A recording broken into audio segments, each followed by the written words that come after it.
अंतिम संस्कार में भगवान कृष्ण के कौन सा अंग नहीं जला था? भगवान की मृत्यु के विषय में जब भी चर्चा होती है तो वस्तुतः उसका अर्थ मृत्यु नहीं होता। भगवान ना तो कभी दिखते हैं और ना ही कभी मरते। जब धर्म विलुप्त होता है तब उसकी रक्षा करने धरती पर अवतार लेते हैं। इसी क्रम में ऐसा कहा जाता है कि जब भगवान कृष्ण की मृत्यु के पश्चात उनका दाह संस्कार हुआ तब उनके शरीर का एक अंग नहीं जला था। क्या भगवान के शरीर का दाह संस्कार हुआ? उनका कौन सा अंग नहीं जला और क्यों? भगवान कृष्ण की लीलाएं उनके बचपन से ही बहुत रोचक रही हैं। हर कोई उनके विषय में जानने के लिए उत्सुक रहता है। उनकी मनमोहक छवि, उनके द्वारा की गई लीलाएं, उनके प्रति सबके प्रेम अतुलनीय है। भगवत गीता के अनुसार भगवान कृष्ण की मर्जी के बिना एक पत्ता भी नहीं हिलता। अर्थात संसार में जो कुछ भी होता है वो केवल उनकी इच्छा से होता है। उनकी इच्छा के बिना कुछ भी संभव नहीं। वे ही परम पिता परमात्मा है। महाभारत का युद्ध भी उनकी इच्छा से ही हुआ, जिसके माध्यम से उन्होंने धर्म का महत्व बताया और उन्होंने स्वयं भी धर्म का ही पक्ष लिया, क्योंकि कौरव अधर्म के पक्षपाती थे। भगवान कृष्ण ने दुर्योधन को बहुत समझाने का प्रयास किया, परंतु दुर्योधन अपने हठ पर ही अड़ा रहा। तब महाभारत युद्ध के अतिरिक्त और कोई चारा नहीं बचा था। महाभारत युद्ध के समय जब दुर्योधन का अंत हुआ तब उसकी मां गांधारी शोकाकुल हो उठी। महाभारत की रणभूमि में जब वो पुत्रों की मृत्यु पर शोक व्यक्त करने पहुंची तब उन्होंने श्री कृष्ण को श्राप दिया कि ठीक 36 वर्षों पश्चात उनकी मृत्यु हो जाएगी, क्योंकि उन्हें गलतफहमी थी कि उनके पुत्रों की मृत्यु भगवान कृष्ण के कारण ही हुई है। वास्तव में तो भगवान कृष्ण किसी श्राप के कारण नहीं अपितु अपनी इच्छा से ही इस संसार से अदृश्य हुए थे, क्योंकि जो भी इस संसार में आता है उसकी देह का विनाश निश्चित है।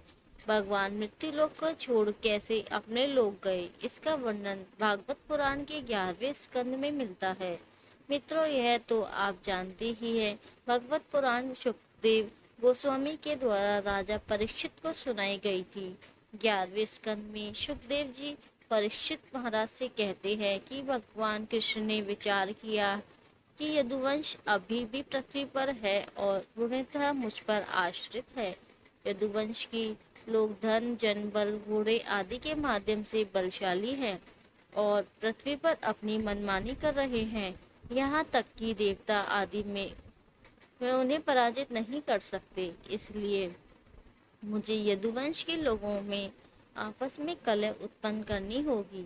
इसके पश्चात ही मैं अपने धाम वापस जाऊंगा। ऐसा विचार करके भगवान ने एक लीला रचाई। आइए इसे विस्तार से जानते हैं। भगवान कृष्ण द्वारका नगरी के राजा थे। एक बार ऋषि विश्वामित्र, नारद मुनि और ऋषि दुर्वासा द्वारका नदी पधारे। द्वारका में युवाओं का स्वभाव बहुत चंचल और उद्दंड था। एक बार कृष्ण पुत्र साम समेत कुछ यदुवंश कुमारों को शरारत सूझी।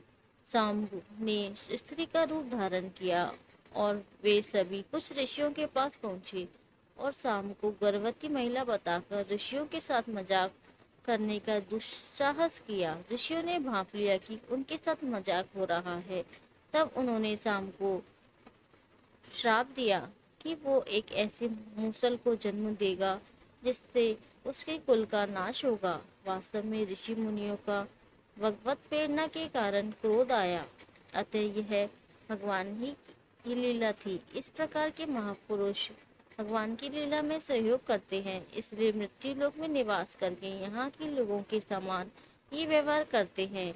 उनका वास्तविक व्यवहार ऐसा नहीं होता। वे सदैव ही भगवान की भक्ति में लीन रहते हैं। ऋषियों द्वारा श्राप सुनकर सभी कुमार घबरा गए। उन सब ने शाम को स्त्री का रूप देने के लिए जो कृत्रिम पेट बनाया था उसे फाड़कर देखा तो उसमें वास्तव में मूसल था। यह देख वे सभी पछताने लगे। उन्होंने इस पूरी घटना के विषय में उग्रसेन को बताया। उग्रसेन मथुरा के राजा और कंस के पिता थे। उग्रसेन ने उस मूसल का चूर्ण बनाकर उस चूर्ण और बचे हुए लोहे के टुकड़े को समुद्र में फेंकने का आदेश दिया। उन्होंने ऐसा ही किया। वो चूर्ण पानी के साथ बहकर किनारे पर आ गया और जो लोहे के छोटे छोटे टुकड़े बचे थे उसे एक मछली ने निगल लिया। कुछ दिन पश्चात यह चूर्ण एरक के रूप में उगा जो बिना कांट की घास होती है। एक बार समुद्र में कुछ मछुआरे मछलियां पकड़ने पहुंचे और उस मछली को भी पकड़ा जिसने लोहे के टुकड़े निगल लिए थे। उस मछली के पेट से निकले लोहे के टुकड़े को एक बहेलिये ने अपने बाण की नोक पर लगा लिया।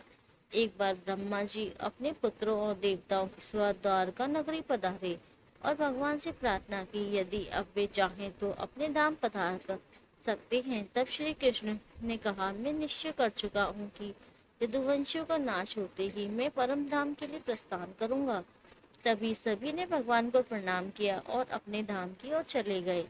उन सबके जाने के पश्चात द्वारका में कुछ दुर्भाग्यपूर्ण घटनाएं, उत्पात और अपशगुन होने लगे। यह देख भगवान ने बच्चों, स्त्रियों और वृद्धों की शंखधार क्षेत्र और अन्य सभी को प्रभास क्षेत्र में जाने का आदेश दिया, जहाँ से सरस्वती नदी बहकर समुद्र में मिलती है। प्रभास क्षेत्र पहुंचकर सभी ने भगवान के आदेशानुसार पूजा अर्चना एवं भक्ति पूरी श्रद्धा से किए, परंतु वे मेरठ नामक मदिरा का पान करने लगे।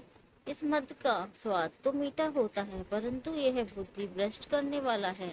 इसका सेवन करते ही सभी यदुवंशियों की बुद्धि भ्रष्ट होने लगी और सभी आपस में ही झगड़ने लगे। इस लड़ाई ने इतना भयंकर रूप ले लिया कि सभी यदुवंशी मृत्यु को प्राप्त हुए। इस प्रकार भगवान कृष्ण का उद्देश्य पूर्ण हुआ। इस घटना के पश्चात बलराम जी नदी के तट पर चिंतन में लीन हो गए और ध्यान में रहकर ही भौतिक शरीर को त्याग दिया। कुछ समय पश्चात ही भगवान कृष्ण एक पीपल के नीचे बैठे और सभी दिशाओं से अंधकार को नष्ट कर प्रकाशमान कर रहे थे। उस समय भगवान के बैठने की अवस्था कुछ ऐसी थी कि वे अपनी दाई जांघ पर बायां चरण रखे हुए थे। उनके चरण कमलों की आभा रक्त के समान प्रतीत हो रही थी। एक बहेलिये ने भगवान के चरणों को दूर से देखा, जो उसे हिरण के मुख के समान नजर आए। यह वही बहेलिया था जिसने मछली के पेट से निकले लोहे को अपने बाण में लगाया था। उसने हिरण समझकर भगवान की देह को बाण में से भेद दिया। इसके पश्चात भगवान अपने शरीर समेत ही भगवत धाम के लिए प्रस्थान कर गए। इस प्रकार ऋषियों द्वारा दिए गए श्राप के कारण यदुवंश का नाश हुआ और गांधारी के द्वारा किए गए श्राप भी पूरा हुआ, क्योंकि महाभारत के पश्चात भगवान कृष्ण के 36 वर्ष इस धरती पर पूर्ण हो चुके थे। कई बार ऐसा कहा जाता है कि भगवान की देह का दाह संस्कार किया गया, परंतु वास्तव में ऐसा नहीं हुआ। उनकी देह दिव्य थी, न कि पंचतत्वों से निर्मित। उनके मान्यताओं के अनुसार पांडवों द्वारा उनके शरीर का अंतिम संस्कार किया गया। जब उनकी पूरी देह जल गई, परंतु दिल जलकर नष्ट नहीं हुआ और अंत तक जलता रहा, तब उनके दिल को जल में प्रभावित किया गया। उनकी देह का यह हिस्सा राजा इंद्रियम को प्राप्त हुआ। राजा इंद्रियम भगवान जगन्नाथ के भक्त थे। उन्होंने यह हृदय भगवान जगन्नाथ की प्रतिमा में स्थापित कर दिया। अगर आपको मेरी यह वीडियो पसंद आई है तो कृपया वीडियो को लाइक करें, शेयर करें और ऐसे ही नए नए वीडियोस देखने के लिए हमारे चैनल को सब्सक्राइब करना बिल्कुल ना भूलें। धन्यवाद दोस्तों।